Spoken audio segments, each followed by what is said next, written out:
Bismillah, alhamdulillah, wassalatu wassalamu ala rasulillah.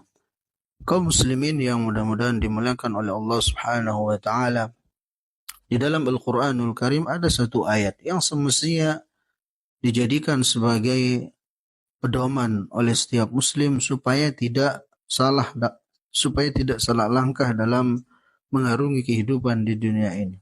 Ayat yang dimaksud adalah firman Allah subhanahu wa ta'ala dalam surah Az-Zariyat, wa ma khalaqtul jinna wal insa illa liya'budun. Yang artinya, tidaklah aku menciptakan jin dan manusia melainkan agar mereka beribadah kepadaku. Kaum muslimin yang dimuliakan oleh Allah Azza wa Jalla, dari ayat yang mulia ini setidaknya ada 3 faedah yang bisa kita ambil. Pertama, ayat ini mengisyaratkan kepada kita bahwasanya keberadaan kita di dunia ini adalah tujuannya untuk beribadah kepada Allah Subhanahu wa taala. Keberadaan kita di dunia ini tujuannya adalah untuk mengabdi kepada Allah Subhanahu wa taala, untuk beribadah kepada Allah Jalla Jalaluhu. Lebih khusus lagi, itu untuk mentauhidkan Allah Subhanahu wa taala dalam setiap amal ibadah yang kita lakukan. Sehingga kita tidak sholat, tidak ruku, sujud, tidak tawakal, tidak menyembelih, bahkan tidak berdoa kecuali hanya kepada Allah Subhanahu wa taala satu-satunya. Kemudian faedah yang kedua dari ayat yang mulia ini menunjukkan kepada kita ketika kita menyadari bahwasanya keberadaan kita di dunia adalah untuk beribadah, mengabdi kepada Allah Azza wa Jalla. Maka ini menunjukkan kepada kita agar dalam kehidupan kita di dunia ini jangan sampai kemudian kesibukan kita untuk dunia kita mengalahkan akhirat kita. Jangan sampai kemudian kesibukan kita untuk mencari rezeki menjadikan kita lupa terhadap sang pemberi rezeki, itu Allah Subhanahu wa taala. Maka hendaknya sesibuk apapun kita dengan dunia kita, ketika tiba panggilan Allah Subhanahu wa taala misalnya untuk menunaikan adzan, tinggalkan dunia itu. Tinggalkan. Penuhi panggilan Allah Subhanahu wa taala, karena sekali lagi kita berada di dunia ini tujuannya adalah untuk beribadah, untuk mengabdi kepada Allah Subhanahu wa taala.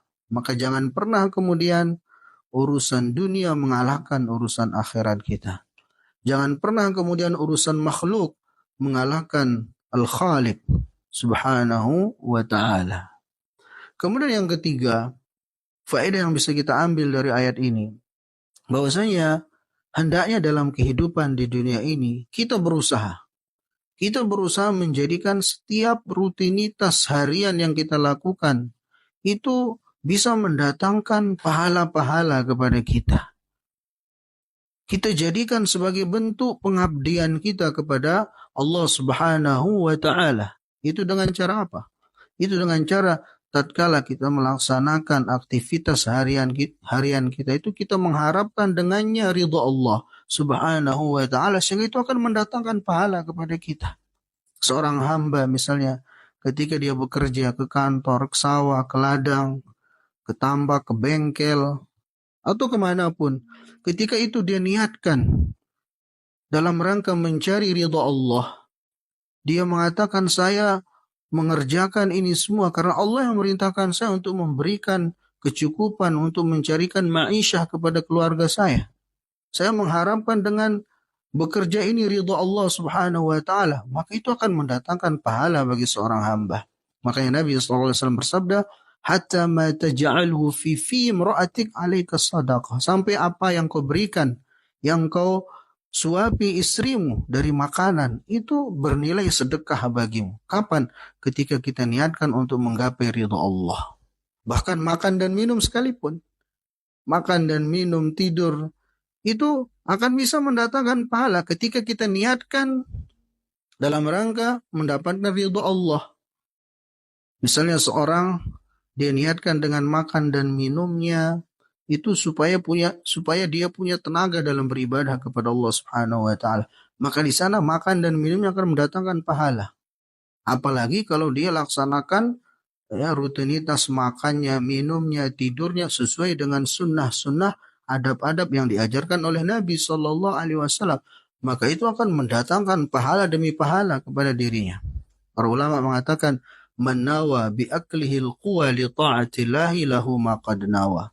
Yang artinya barang siapa yang berniat dengan makannya itu supaya dia kuat dalam melakukan ketaatan kepada Allah Subhanahu wa taala, maka baginya apa yang dia niatkan, artinya dia akan mendapatkan pahala dari niatnya tersebut. Demikian, mudah-mudahan ada manfaatnya. Wassalamualaikum warahmatullahi wabarakatuh.